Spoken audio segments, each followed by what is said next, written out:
Do-do-do-do-do-do. Do-do-do-do-do-do. You know, even though I've got like 5,000 videos and there's like a video out there about everything in photography, I love making videos about stuff that no one else is discussing that are actually incredibly important. It's like, why has nobody mentioned this before? Some people might have glanced upon it, but they've never dedicated a video to it. The evolution of photography is obviously here. Every mouth-breathing schmuck on planet Earth, nearly so, is walking around with an iPhone camera or an Android, whichever poison you prefer. Android being poison, of course. And a point-and-shoot camera. The only way you're going to distinguish yourself from actually doing paid photography, if you're actually interested in photography, is mastery of lighting. The one thing that none of these people bring to the mix, and of course there's all sorts of, well, my iPhone does have a little mini flash in it. Yeah, no, it's a little LED. No. And of course there are actually little attachments. No, still no. It's like, well, my little point-and-shoot Olympus camera has a little pop-up flash. No, still, still no. Because the worst sort of lighting, of course, is angle of incidence equals angle of reflection, is mastery of lighting. There's a reason why like 95% of all professional photography when it comes to corporate, product, event photography, business, involves artificial lighting. It confuses, and this shouldn't be the case. It's like most people know what the hell aperture, ISO, and shutter speeds are, but it's like, well, if you've been in photography for like 2 months, you know what those things are, but then you ask people, they have no idea what the hell the difference between high-speed sync is versus hypersync, and why there's like a radical difference. Like high-speed sync is like a Volkswagen, and hypersync is like a Lamborghini, and it's a lot more powerful and far more useful. People just know they don't know the difference. I mean, if you want to make money in photography, the only way you're going to distinguish yourself, so someone's going to say, well, I can take that shot with my iPhone. That's where the evolution of photography really has come. It's landed, like the alien ship has landed, because everybody has, and the output, even though the SNR is really horrible, current iPhone technology is like a 12 megapixel output, which is right there with the Nikon D3. If you got good sensor saturation, even with those microscopic photo sites in the iPhone, on that little camera, you know, the images can come out fine for even a 20 by 30. There are people that are doing B-roll for like $1 million movies that are using a GoPro. I actually should have included a GoPro. Of course, it actually takes decent photographs. Not so great, but I mean, it's more than adequate for for what people mostly want. I mean, if they're going to pay you, you're going to have to spit out something better than their damn iPhone, their damn Olympus point-and-poop camera, Olympus, Panasonic, Canon, SureShot, whatever the hell. You know, those little $300 telescoping pieces of junk. Actually, I used to own a Sony RX100 Mark II and a Sony RX100 Mark IV. Those are really neat little cameras. They are radically expensive, but you're going to have to spit out something better than those little pieces of crap can spit out. And the only way you're going to, well, there's actually not the only way, of course. I mean, you have to have your compositional skills, your glad handing, you know, your business cards, your schmoozing. I mean, obviously you do need all of that. You have the gear. The gear doesn't mean anything. Professionalism is what you do, not the gear you own. But that's certainly not to say that you can't have professional gear, because if you show up, it's like your portfolio could look the best thing in the world, and you could press the flash, and if you show up with like some sort of dinky piece of crap, like, hey, that's what my 12-year-old daughter has, you're not going to really impress anybody. You need to show up with the soft boxes, you know, the studio strobe. Well, depending on what you're doing, obviously, you're not going to take a studio strobe to an event, but I'm talking about product, corporate, business, taking photographs for someone's business website. You know, it at least have some decent lighting. And it actually blows my mind that, like, and I'm not the one that's the case. I mean, I have tons of photography gear, but I got 8 studio strobes. I mean, like 40 speed lights, which is absolutely ridiculous. You'll encounter these people like, I've got 20 lenses and 5 cameras. Like, how much lighting do you got? Well, I've got a speed light. I don't use it very much. Like, what? Here's a true story. Totally true. I'll walk out to, it's called the Arboretum University of Kentucky Arboretum. And it's really pretty. It's university. They got these little path walkways and all sorts of freaky deaky ass flowers growing everywhere. People love taking wedding photographs out there. And I swear to God, there's not a single time I walk out in the Arboretum when there isn't at least two schmucks doing wedding photography or portrait photography. And it is a cold day in hell when I actually see someone has some artificial lighting. Not only are they shooting the worst time of day, I usually go out there during harsh lighting. Just because that's the way it works. It's like, well, where's the lighting at? Someone is paying this person, I could tell. You know, a decent amount of money. Where's the lighting at? Why would you be a slave to that? I mean, realistically, I mean, I could buy the most expensive Zeiss lens and slap it on a Nikon D850. And go out to the Arb and take some shots of like a wedding couple that's paid me. And I say, hey, let's go out to the Arb, take some nice shots, you know, grab their bride, give her a kiss, hold her this way. Okay, great, you got the composition down. That's wonderful. You got 47 megapixels you can crop the piss out of. The lighting sucks. Lighting defines everything. You can do a lot more with a really cheap Nikon D700, which is an old 12 megapixel camera.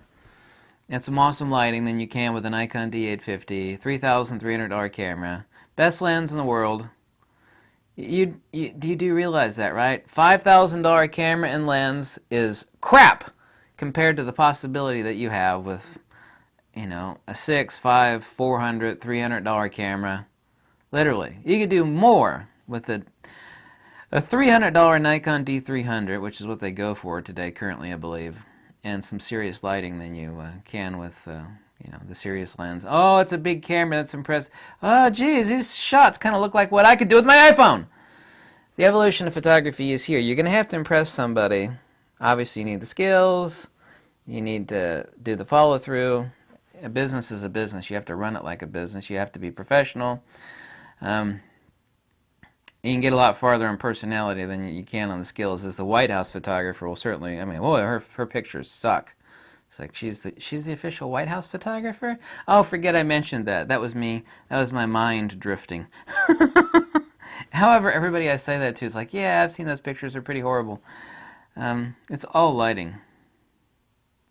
It's all lighting. And of course you need why is everybody so adverse to lighting? It's like, oh, I have hard enough times. Like, I don't want to carry that crap, you know, my camera's heavy, you know, the lens is heavy, now you want me to carry a speed light and a radio trigger? Well, so what? I found ways around this that make it easy. I actually have, I use a radio trigger like an X-Pro 2, X-Pro Godox trigger, and 685 Godox. I'll hang actually the Godox off a piece of thin nylon. It's actually hanging off my side like, you know, it's just hanging off my side. When I want to reach there and grab it and hold it up, place it wherever I want, I just do that. I mean, you could place it in your pocket, but that's an issue. You can break it. You sit down and squash the speed light. I mean, you know, it doesn't have to be hard to pack around lighting. It doesn't matter where you go. I mean, people say, I've had people stop me and says, why you got a speed light? It's bright light outside. It's like, yeah, there you go. You know, I don't want the harsh light. When I do some fill light, when you actually have a control over your lighting, you have control over everything. All you have to do is expose for the ambient and raise the subject illumination up where you want. Like, oh my God, my subject is backlit. Great. And what will the most expensive camera and lens in the world is like, oh my God, this background's beautiful.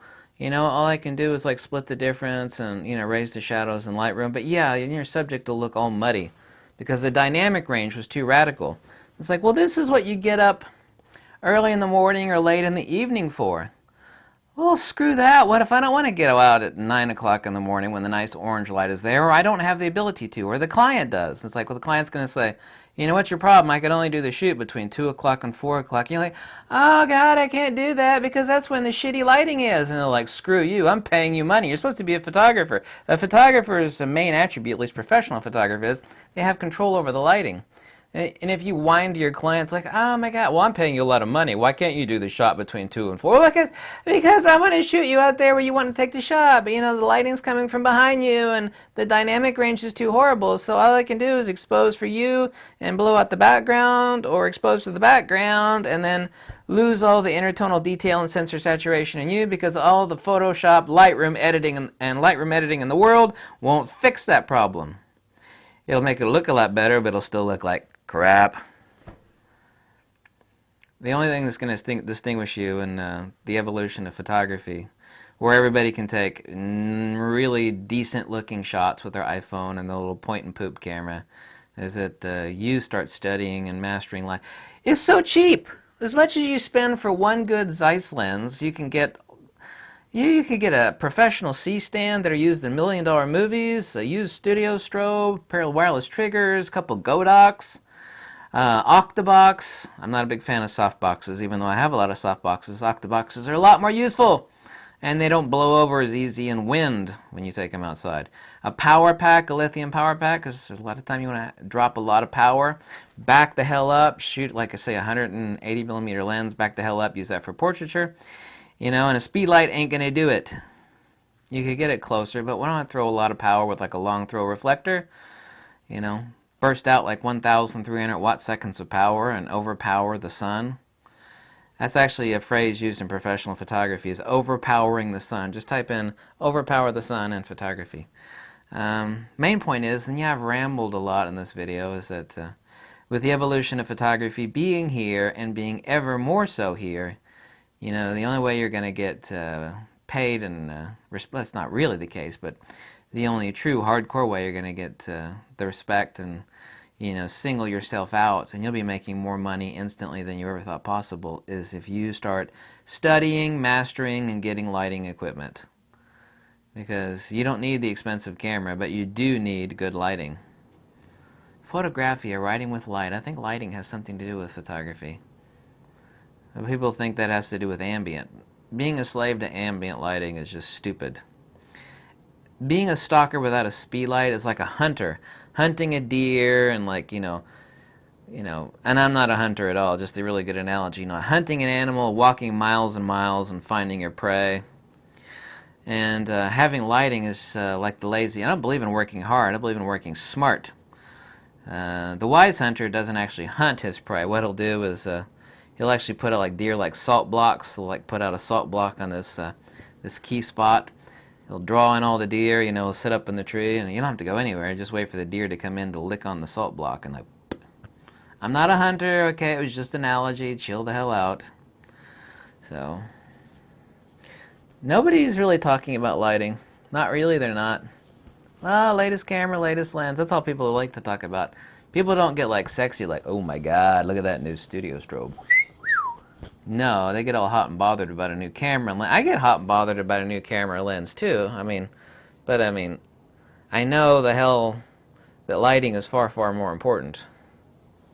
Oh, why don't you know that? Maybe you do, but a lot of people don't. Thank you so much for watching. If you like these videos, click the link below. Tell me to jump off a cliff. Tell me I'm a fat, bald, tattooed so-and-so, that I look like Uncle Fester, or some other insulting, demeaning thing that you want to say about me, because that is what YouTube is about. It is about anonymously putting everybody else down that is not standing in front of you. Ah, you're fat and bald and ugly. I hate you. You suck. Welcome to social media. Social media. Expressing your rage and frustration at the world while not being directly accountable. Social media. Bye.